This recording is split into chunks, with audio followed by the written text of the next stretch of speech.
पूर्णमिदं पूर्णात् पूर्णमुदच्यते पूर्णस्य पूर्णमादाय पूर्णमेवावशिष्यते। ओम सत्यव्रतं सत्यपरं त्रिसत्यं सत्यस्य योनिं निहितं च सत्ये सत्यस्य सत्यामृत सत्यनेत्रं सत्यात्मकं त्वां शरणं प्रपन्नः। ओम नमः पराय वितथानुभूतये गुणत्रयाभास निमित्त बंधवे अदृष्टधाम्ने गुणतत्त्वबुद्धिभिर्निवृत्तमानाय दधे स्वयंभुवे।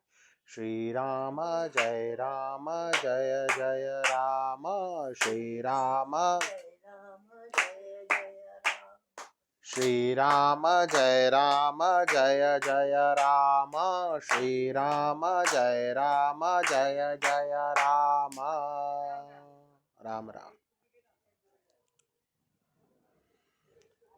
भगवान की कृपा से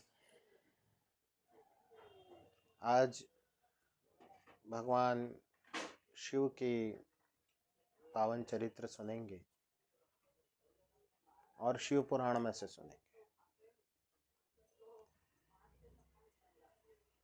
भगवत भक्तों के लिए ये जानना आवश्यक है कि भगवत भक्ति का चरम यदि किसी अवस्था में प्राप्त होता है तो वो है जीव की बाल्यावस्था। जीव की बाल्यावस्था में उसे जो श्रद्धा और जो समर्पण प्राप्त होता है वो सर्वोत्कृष्ट समझा जाता है। यद्यपि भगवत भक्ति या भगवत भक्ति का उद्रेक तो किसी भी अवस्था में प्राप्त हो सकता है। छोटी अवस्था में भी प्राप्त हो सकता है और बड़ी अवस्था में भी प्राप्त हो सकता है, वृद्धावस्था में भी प्राप्त हो सकता है। यहाँ तक कि राजर्षि खटवांग ने तो एक मुहूर्त में अपना परलोक साध लिया था। तो ये तो भगवान की कृपा पे है, उनके हयतों की कृपा पे है कि वो अपनी भक्ति कब दे देते हैं, कैसे प्रदान करते हैं। किंतु आजकल इस वातावरण में देखा जाता है कि माता पिता बच्चों को बड़े सोफिस्टिकेटेड रखते हैं और बड़े, जिसको हम अंग्रेजी में कहें सिल्वर स्पून इन माउथ, वो वाला अवस्था देने का प्रयास करते हैं। जो राजाओं के बच्चों को दिया जाता था वैसा वैभव देने का प्रयास करते हैं, जो वैभव कुछ नहीं केवल भगवत भक्ति का नाश करता है। जब से सिल्वर स्पून ऑफ माउथ में गया तब से हमारे राजा महाराजा अफगानों से हारने लगे। पहले जीतते थे, पहले तमाम जो है कठोरता और दृढ़ता से जो है गुरु के सानिध्य में अध्ययन करके और फिर जो है पूरा प्रजा पालन में तत्पर रहते थे, परिश्रम करते थे। उसके उपरांत जहाँ हमने विश्राम को धारण किया, आराम को धारण किया और जो है पूरी तरह से राग रंग को अपने जीवन में अपना लिया, वहाँ पराजय हमारा दुर्भाग्य बन गई।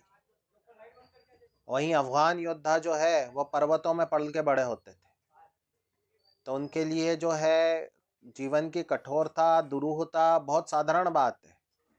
एक एक रोटी के लिए जहाँ खून बहा दिए जाते हैं 4-4 लोगों के, वैसे प्रांत होते थे।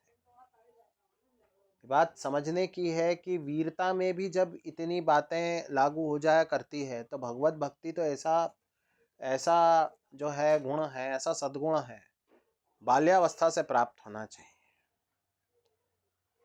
आप ध्रुव को देखिए, बाल्यावस्था में उसकी माँ ने कहा कि जा बेटा, जाके तू जो है भगवान को प्रसन्न कर। उसके प्रताप को माँ ने दबाया नहीं। सुनीति ने ये नहीं कहा कि अभी भी तुझे बहुत सारे भोग प्राप्त है, यूं भी तू राजकुमार तो है ही, संतोष कर, आनंद कर। आनंद करता तो न भगवत दर्शन प्राप्त होते, न श्रीमद् भागवत में स्थान मिलता और न भगवत कृपा होती, न इतने यशस्वी सम्राट बने होते और न ध्रुव पद के अधिकारी हुए होते। सिल्वर स्पून इन माउथ, वो सिल्वर स्पून जो है वो कांटों की सेज बन जाया करती है, बात स्मरण होना चाहिए। कोई सिल्वर स्पून नहीं भाई साहब, क्या बहन, कोई सिल्वर स्पून नहीं। अवंतिका क्षेत्र में हमारे महाकाल बाबा विराजमान है, जो कि महान ज्योतिर्लिंग है। आज क्षेत्र की ही कथा सुनाता हूँ, अवंतिका क्षेत्र के ही 2-3 प्रसंग हो जाए तो उत्तम है। अब महाराज चंद्रसेन वहां पे विराजते थे और इतने बड़े भगवत भक्त थे कि दिन रात वो जो है भगवान शिव की अर्चना करते थे। उन्होंने सब कुछ शिव को समर्पित कर दिया। कृतयुग की बात है साहब। अब अपना सब कुछ शिव को समर्पित कर दिया, शिव में सबको, सब में शिव को देख लिया। वास्तविक यदि अभ्यास हो जाए तो मनुष्य लोकोत्तर हो जाता है, और इस अवस्था को चंद्रसेन राजा प्राप्त हो गए थे। और इसी के चलते शिव के प्रमुख गण मणिभद्र से इनकी मित्रता हो गई थी। और एक दिन बात ही बात में मणिभद्र ने इन्हें एक ऐसी मणि भेंट में दी जो कौस्तुभ मणि, अथवा जो हमें सूर्य भगवान के प्रकाश दिखता है उससे भी अधिक जो है प्रकाशवान थी, ऊर्जावान थी, तेजस्वी थी।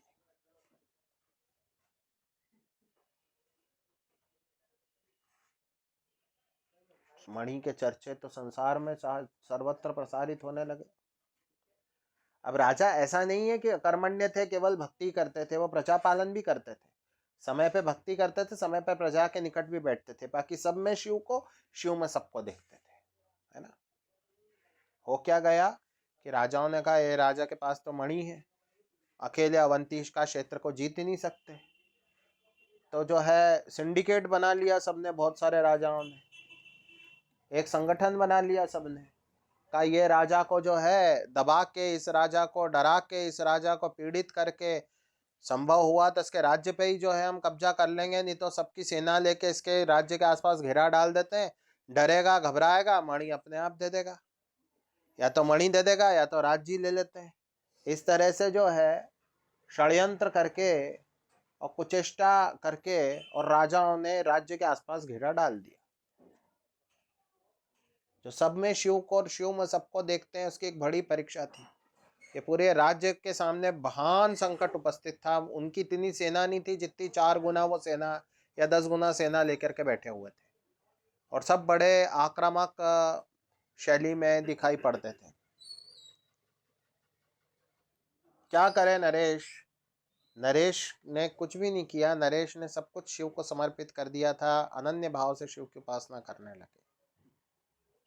और शिव के व्रत में आप अधिष्ठित हो गए। आपने कहा पूरे समय, पूरे दिन के 24 घंटे मैंने तो शिव की आराधना करनी है, शिव की शरण में बैठना है। और ऐसा सुंदर भगवान की भक्ति की, 16 उपचार, 32 उपचार, 64 उपचार, क्या अनेक उपचारों से आप जो है भगवान शिव की अर्चना करने लगे, शिव की पूजा करने लगे। अर्चना का बड़ा महत्व है। ऐसे सुंदर रत्नों से, आभूषणों से, हार से, नैवेद्य से अर्चना होने लगी कि नगर में जब इसका समाचार प्रसारित हुआ तो यथा राजा तथा प्रजा, प्रजा भी भगवत भक्त थी, तो प्रजाजन देखने आए कि राजा कैसी पूजा कर रहे हैं, तो हम भी चल के देखें। तो दर्शन करने आए कि राजा के ऐसी पूजा चल रही है। पहले करते थे साहब, ऐसा होता था कि बड़े बड़े यज्ञ होते थे, लोग दर्शन करने आते थे। तो साहब आए प्रजाजन और दर्शन करने लगे। एक ग्वालन भी आई। अब वो ग्वालन जो है वो अपने पुत्र श्रीकर को साथ में लेकर के आई, और श्रीकर जो है वो वहाँ पर राजा की पूजा देख करके और बड़ा आश्चर्यचकित हुआ। और जिस प्रकार से प्रश्न पूछता है बालक अपनी माता से कि क्या ऐसा सचमुच होता है, भगवान प्रसन्न हो जाते हैं, ये भगवान की कैसी पूजा चल रही है, क्या पूजा चल रही है। बच्चे प्रश्न पूछते हैं, मैं भी पूछता था ना बचपन में। और इस तरह से बच्चे प्रश्न पूछते हैं और माता जब उत्तर देती है, माँ ने उत्तर दिया, मुझे तुम लोगों ने उत्तर दिया, तो आज भगवान ने जो भी हो इस औकात में तो पहुंचाया कि मैं सुना सकूं सबको। तो उसे बड़े प्रेम से उत्तर दिया। उसकी माँ ने बड़ा दुलार किया, बड़ा दुलार किया और बताया कि देखो सचमुच शंकर भगवान है। और जब बालक के बाल मन ने मान दिया कि सचमुच शंकर भगवान है, तो वो आया और उनकी जो बस्ती है बिल्कुल झोपड़ झुग्गी जैसी होती है, वैसे ही दूर दूरी पे झोपड़ी बनी हुई है। और वहां पे आके धूल में बैठ गया, एक कंकड़ मिला, उसको शंकर भगवान मान लिया। उसकी भी हाइट छोटी थी, पत्थर को, जो पत्थर था उसको शंकर भगवान मान के और विधिवत महाकाल मान के और जो है उसकी पूजा करने लगा, अर्चना करने लगा। आसपास जंगड़ी फूल उठा लाया, फूल से अर्चना की, दूसरी चीजों से अर्चना की और बैठ के ध्यान लगाने लगा। और जैसे राजा करते थे बिल्कुल वैसे ही आचरण करने लगा और ध्यान बिल्कुल शंकर भगवान में। और कहा यही शिव है और शिव ही सब है। और ये बात का उसने जो अभ्यास किया, और अभ्यास होते होते होते होते काफी देर हुई। इधर माँ को भी विलंब हो गया भोजन बनाने में, इधर बालक का अभ्यास चल रहा है। और उधर बालक को कुछ ऐसी प्रेरणा हुई कि बाकी जो सुवर्ण इत्यादि की चीजें हैं, तो मन ही मन में सोचने लगा कि अरे सोने की चीज राजा ने अर्पित की थी, मैं कैसे अर्पित करूं। और बड़ा असहाय पाने लगा जब नहीं अर्पित करता। लेकिन तो कुछ भी लाके अर्पित कर देता कि लो चलो यही अर्पित है, लो चलो यही अर्पित है। और वो अर्पित वहां कर रहा था और वहां प्रभु के चरणों में वो शिव प्रसन्न हो गए। इधर शिव प्रसन्न हो रहे थे, भोला भंडारी मस्त हो रहे थे। इधर जो है उसकी माँ उसको खींच रही थी कि उठ चल भोजन करने चल, भोजन करने चल। और उसका तो ध्यान जो है, उसके प्राण तो जो है इस लोकों को पार करके, सृष्टि को प्राप्त करके, पार करके भगवान शिव के चरणों में जा रहे थे। योगी जन भी इस बात को नहीं जान सकते, वो बेचारी माँ क्या जानेगी।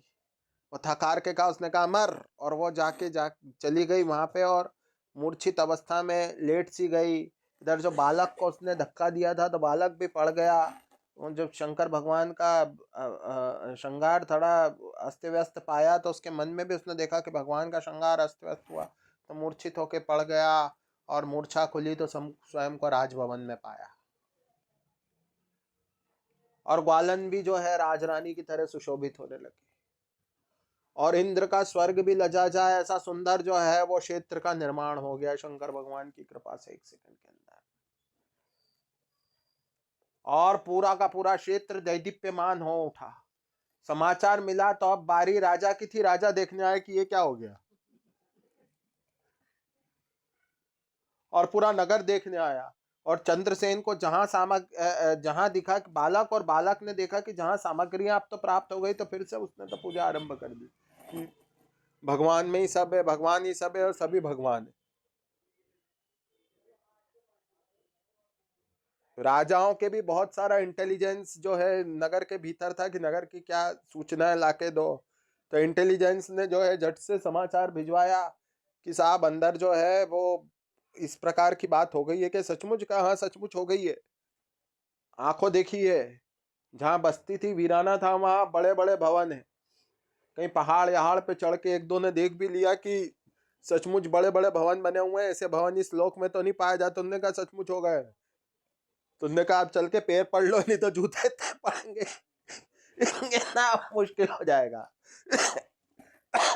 राजा भगवान का भक्त है, हो सकता है माफ कर दे। जहाँ के ग्वाल ग्वालन इतने बड़े भक्त हैं, जिस देश की प्रजा इतनी बड़ी भक्त है, उसका बाल बांका नहीं कर सकता कोई। जाके कहा वो तो राजा जी मिलने आए थे, थोड़ा सा यूं ही सेना आसपास रोक के हम लोग जो है मिलिट्री प्रैक्टिस कर रहे थे, और कुछ नहीं था, और अधिक कुछ नहीं था। अपने तो पुरानी मैत्री है।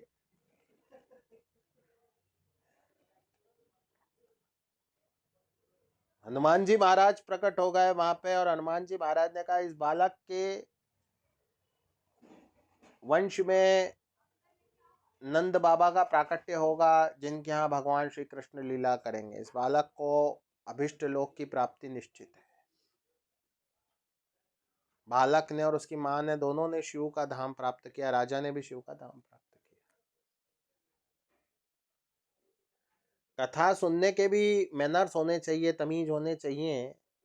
कि जो लोग कथा सुनते हैं उनको भगवान का उसी प्रकार से ध्यान भी कर लेना चाहिए, भगवान की कृपा पे विश्वास करना चाहिए, नहीं स्टोरी सुन के दूर हट जाए।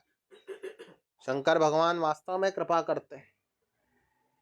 और आश्चर्य ऐसा कि जब भगवान की इतनी दिव्याति दिव्य और भव्याति भव्य और मनोरम से मनोरम कथाएं पुराण में जो है पूरी तरह से जो है उपलब्ध है हमारे लिए, हम पर कृपा करके भगवान ने दी हुई है ये कथाएं, तो फिर कोई क्यों उल्टे सीधे टोने टोटके और उपचारों में पड़े कि जो उपचार बताए जाते हैं कि ऐसा कर लेना और जल चढ़ा के आधा घर ले आना, ऐसी ऐसी बातें सुनने में आती है ना, ऐसी ऐसी बातें ही सुनाते, क्या सुनाते।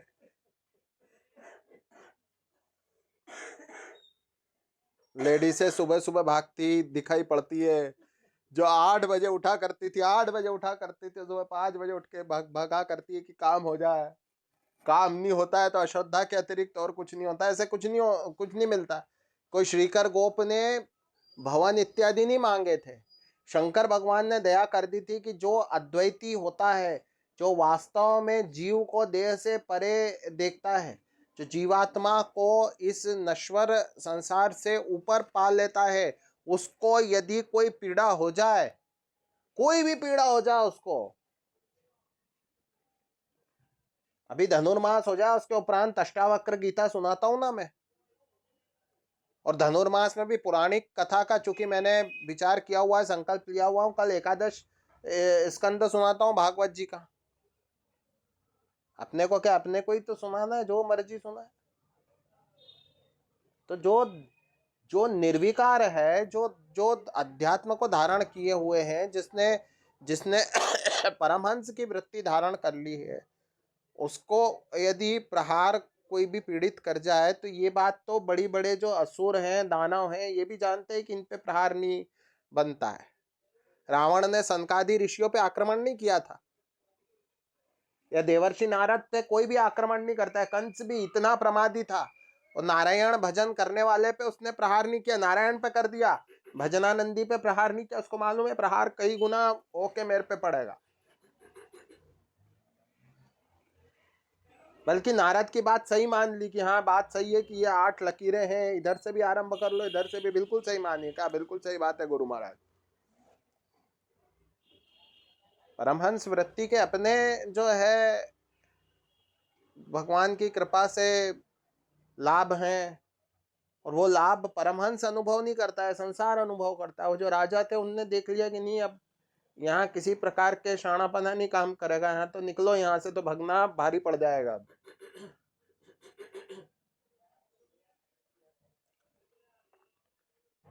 ऐसे कथा उपमन्यु की प्राप्त होती है, जो कि व्याघ्रपाद महर्षि के पुत्र हैं। आपको दूध पीने की इच्छा हुई और दूध का अभाव उत्पन्न हो गया घर में। ऐसे में माँ ने शिव भक्ति बताई कि शिव भक्ति करो, शिव दूध देंगे। और बालक विधिवत शरण में चला गया, और शरण में जाके आराधना आरंभ की। तो हुआ यूं कि मरीचि ऋषि ने बहुत से मुनियों को शाप दिया था कि तुम पिशाच हो जाओ। तो सब पिशाच आके उनको सताने लगे, तो भी उनने क्रोध भी नहीं किया उन पे, पिशाचों पे। जैसे तमाम पिशाच यदि अपने को परेशान करे तो क्रोध भी नहीं करना, क्रोध भी नहीं किया, और किसी भी प्रकार से जो है उससे विचलित भी नहीं हुए, डरे भी नहीं, और अनुष्ठान में ध्यान लगाए रहे। कोई देखे या नहीं देखे, शिव तो देख रहे थे, वो तो जगत सृष्टा है, जगत दृष्टा है। भगवान महारुद्र देख रहे थे। नंदीगण ने कहा कि बस भगवान दया तो करो। तो भगवान ने जो है, भगवान स्वयं जो है इंद्र का भेष धारण करके जा पहुंचे। एरावत पे हाथी धारण करके इंद्र आए हुए हैं। उन्होंने कहा कि तुम तो ये सुंदर अमृत पियो, खीर क्या लगती है, संसारिक दूध क्या लगता है, दूध की 2 कौड़ी वैल्यू नहीं इसके सामने, अमृत पियो ये। और सुंदर सुंदर पदार्थ है, सोम का पान करो, तुम तो जो दिव्य सोम है उसका पान करो, हविष्य तुम ग्रहण करो दिव्य, और आनंद प्राप्त करो। तुम्हारी तपस्या से मैं प्रसन्न हो गया हूँ, मैं देवताओं का राजा हूँ। उन्होंने कहा आप प्रसन्न हो गए हो तो मुझे शिव की भक्ति दीजिए। जो शिव स्वयं थे वे शिव की निंदा करने लगे, भक्त का मार्ग भटकाने हेतु। भक्त नहीं भटका, और भक्त क्रोधित हो गया तो भक्त ने अघोरास्त्र प्रकट किया। शिव का अस्त्र शिव पे तो क्या प्रभाव डालता, वो तो वहीं शमन हो गया, लेकिन शिव बड़े प्रसन्न हो गए। उन्होंने अपने जगत कल्याणकारी रूप का दर्शन बालक को करा दिया। स्वयं नंदी पे आरूढ़ है, माता है, उन्होंने कहा तुम सदैव ये बालक ही बने रहोगे, तुमसे बड़ा प्रेम हो आता है मुझे। और बालक को बड़ा उच्च पद प्रदान किया भगवान शिव ने। भगवान शिव ने उस बालक को जो है वह संसार के शिखर पे बिठा दिया। कृष्ण भगवान ने उस बालक को जो है दीक्षा ली थी। उस बालक, ये जो बालक है उपमन्यु, वो कृष्ण भगवान के गुरु हुए थे। उनने शिव मंत्र की दीक्षा दी थी कृष्ण भगवान को। कृष्ण भगवान के गुरु हैं उपमन्यु। भगवान ने कहा तुम सदैव कुमार रहोगे, इसी अवस्था के रहोगे। और माता जी ने स्वयं उनको अपने हाथों से जो है दिव्य पायस का पान कराया, खीर का पान कराया। वो खीर कहाँ लगती है, कोई भी अमृत कहाँ लगता है उसका। व्याघ्रपाद महर्षि को भी जो है उत्तम लोकों की प्राप्ति हो गई, माँ को भी उत्तम लोकों की प्राप्ति हो गई, सबको शिव का पार्षद बनने का शुभावसर प्राप्त हुआ। और ऐसा ऐसा दिव्य अवसर भला किन को प्राप्त होता है।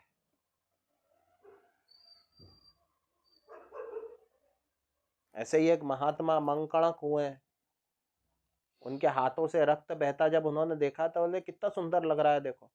एक बार हाथ पे कांटा लग गया, वो संध्या करके लौट रहे थे तो रक्त बहने लगा कि कितना सुंदर है, लाल लाल सफेद सफेद हाथों से लाल लाल रक्त। तो नृत्य करने लगे। और वो नृत्य करने लगे चूंकि वो भी जीव को देह से पृथक देखते थे और भगवान की भक्ति में इतने रमे रहते थे कि जब वो नृत्य करने लगे तो पूरी सृष्टि हिलने लग गई, नृत्य करने लग गई। तो ब्रह्मा जी भी हिलने लग गए। तो उन्होंने कहा रोको रुद्रदेव, इसको भगवत भक्त को रोको, तो मैं चलाऊंगा कैसे सृष्टि को। तो भगवान गए, भगवान ने भी आश्वासन दिया तो भक्त रुका नहीं, बोला देख नहीं रहे हो ये मुझे मेरा रक्त बह रहा है, कितना सुंदर लग रहा है, इसलिए मैं नृत्य कर रहा हूँ। तो उन्होंने कहा तुम मेरे हाथों की तरफ देखो। उन्होंने हाथों से अंगूठे को दबाया तो यहाँ से भस्म निकला श्वेत। तो जैसे भक्त का ध्यान भगवान की तरफ गया तो भगवान को देखता ही रह गया। उन्होंने कहा आप मेरे आराध्य प्रभु सामने खड़े थे और मैं जो है आप पे ध्यान नहीं दे पाया, मुझे क्षमा करे क्षमा करे क्षमा करे क्षमा करे क्षमा करे। इतने में शिव प्रसन्न हो गए और शिव ने जो है वो उसको सदैव भक्ति और सदैव सानिध्य प्रदान किया। सरस्वती नदी के तट पे आज भी भगवान उनके साथ वास करते हैं। कहने का भाव ये है कि इन भगवत भक्तों को जो है भगवान का सानिध्य बाल्यावस्था में प्राप्त हो गया था और बाल्यावस्था में भगवान की कृपा प्राप्त हो गई थी और बाल्यावस्था में भगवान की भक्ति प्राप्त हो गई थी।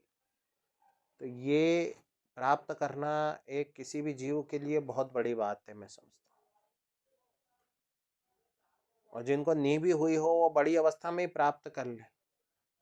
और कथा सुनने का मैनर्स ये है कि उसके तमीज़ ये है कथा सुनने के कि कथा सुन के उन चरित्रों की भांति अपने अंदर आचरण को धारण करे, उस बात को सत्य माने कि वास्तव में शिव प्रसन्न होते हैं तो हम शिव का जो है ध्यान करेंगे, हम शिव में श्रद्धा रखेंगे। ऐसा नहीं है कि नए नए चमत्कार और नई नई बातें सुनने के लिए जो है बाबा